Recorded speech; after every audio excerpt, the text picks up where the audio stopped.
Update muna nga tayo sa mundo ng basketball, partikular na sa Gilas, Pilipinas. Eto ngang si Justin Brownlee ay naghihintay na lamang ng magiging hatol sa kanya ng FIBA at marami ang nagtatanong kung makakapaglaro pa ba siya sa Gilas, Pilipinas. Samantalang dalawang Pinoy ang pasok sa top prospects sa buong mundo. Ngunit bago yan, pakipindot naman ang like, subscribe at ang notification bell para updated ka sa lahat ng aking ina-upload. At kung gusto mong magpa-member sa aking channel ay pindutin mo lamang ang join at automatic ka na sa mga shoutout. Aminado nga ang Samahang Basketball ng Pilipinas o SBP na natanggap na nila ang resulta ng sinagawang drug test kay Justin Brownlee at kumpirmado nga daw na nagpositibo talaga si Noy P sa drug test. Samantalang sa kampo naman ni Justin Brownlee ay inaasikaso na nila ang mga legal action at mga posibleng hakbang katulong ang kanyang abogado sa Amerika at inaayos na nilang mga papeles upang patunayan na hindi illegal drugs ang ginamit ni Justin Brownlee. Dahil magpasa hanggang ngayon ay hindi pa nga sinasabi kung anong klaseng drugs ang nakuha sa drug test na isinagawa kay Justin Brownlee. Nananatili nga daw itong undisclosed. At nilinaw din ng SPP na magpasa hanggang ngayon ay wala pa ngang comment o wala pa ngang ibinibigay na hatol ang FIBA patungkol nga dito kay Justin Brownlee, kaya naman umaasa nga daw sila na sana daw ay hindi makaapekto sa Gilas, Pilipinas ang problema ni Justin Brownlee at lalong-lalo na raw at nalalapit na ang FIBA Asia Cup sa August at alam nating lahat na si Justin Brownlee ang naturalized player ng Gilas, Pilipinas, kaya naman umaasa ang SBP na sana daw ay maayos at makapaglaro si Justin Brownlee.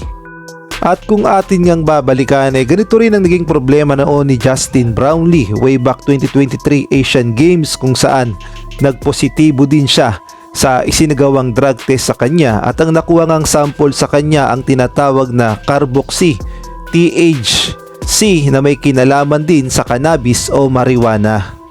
Kaya naman nagresulta ngayon ng kanyang 3 buwan na suspensyon sa paglalaro ng basketball. At bago nga tayo magpatuloy, shoutout muna kay Jeffrey Cruz, Marcelino Jr. Cruz, Salvatore, Catherine Vigilia, Kuya Moto TV at kay Jamie Amadar, at isang malaking shoutout din kay Obet Ramos, Lynn Cordero, Arnel Legaspi, Teodoro Alonso, Nel Herbito, Mary Grace Sigwa. Shoutout din kay Mario Martir, Tirso Maceda Tirs, Robert Aquino, Malyari Mascariñas at kay Ronald Berbosidad.